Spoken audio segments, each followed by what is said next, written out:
فرۆکەخانەی سلەیمانی خۆی لە خۆیدا دەرەنجامی خەونێکی مەزن و دیدگایەکی دوورخایەنە.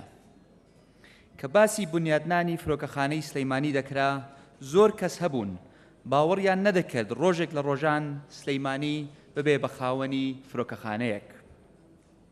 خۆشبەختانە ئەمڕۆ سلەیمانی نەک تەنها خاوەنی فرۆکەخانەیەکە، بەڵکو خاوەنی فرۆکەخانەیەکە کە یەکێکە لە باشترین فرۆکەخانە لەسەر ئاستی عێراق.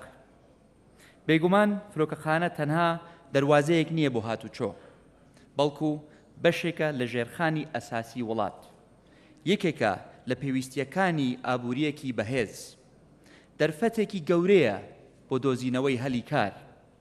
فرۆکەخانەی سلەیمانی پرۆژەیەکی گرنگ و استراتیجیە کە هێشتا لەبەر بارودۆخەکەی دوێنێ و ئەمڕۆکی کوردستان و هی عێراق بە تەواوەتی سوودەکانی نەبینراون. پرۆژەیەکی دوورمەودایانەیە. بۆیە وەبەرهێنان لە گەشەکردن و فراوانکردنی فرۆکەخانە بیرۆکەیەکی ژیر و دووربینانەیە. دۆخەکەی کوردستان هەروە نامێنێت. ئابووری کوردستان بەهێز دەبێتەوە. بازرگان و وەبەرهێنەرە نێودەوڵەتیەکان دەگەڕێنەوە. گەشتی گەشتیارەکان زیاد دەبنەوە. شاندی فەرمی بیانی و ڕێکخراویەکان زیاد دەبنەوە. هەموو ئەمانە وا دەگەیەنن کە پێویستە ئەم بەشە گرنگەی ژێرخانی کوردستان بەگشتی و سلەیمانی بەتایبەت بەهێز بکرێتەوە. ئەوە تا ئەمڕۆ فرۆکەخانەی سلەیمانی بووەتە مەڵبەندێکی فێرکردن و ڕاهێنان، نەک تەنها بۆ کارمەندەکانی فرۆکەخانەکانی خۆمان، بەڵکو بۆ کارمەندانی فرۆکەخانەکانی تری عێراق.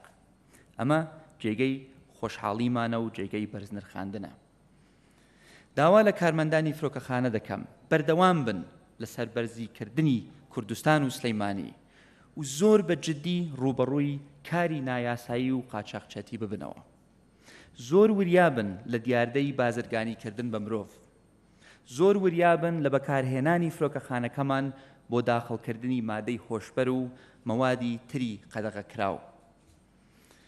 با ئەو ئاستە بەرزەی ئەم فرۆکەخانەیە هەر ئەوها بەرز بمێنێتەوە. داوا لە حکوومەتی تورکیا ئەەکەم ئاسمانی نێوان سلەیمانی و تورکیا بکاتەوە. داوا لە حکوومەتی تورکیا ئەەکەم چیتر لەبەر هەڵوێستێکی لایەنێکی سیاسی کە تەنها هاوسۆزی و پشگیریکردنی هاونەتەوەی خۆی بووە عقوبەی خەڵکی سلەیمانی نەدات. خەڵکی بە شەرەفی سلەیمانی بەشێک نین لە ململانیە سیاسیەکان، بۆیە حەق نییە باجەکەی بدەن. بەردەوامبوونی ئەم سیاسەتە تەنها زەرەر بە خەڵکی سلەیمانی و دەوروبەری ناگەێنێت، بەڵکو دەرگا لەسەر چەندین کۆمپانیای تورکی دادەخات، بەڵکو دەرگا لەسەر دەیاها هەزار گەشتیار لە کوردستانەوە بۆ تورکیا دادەخات. زیانێکی گەورەی گیاندووە بە کەرتی گەشت و گوزاری تورکیا لە کاتێکا کە ئابووری وڵاتەکە زۆر باش نییە.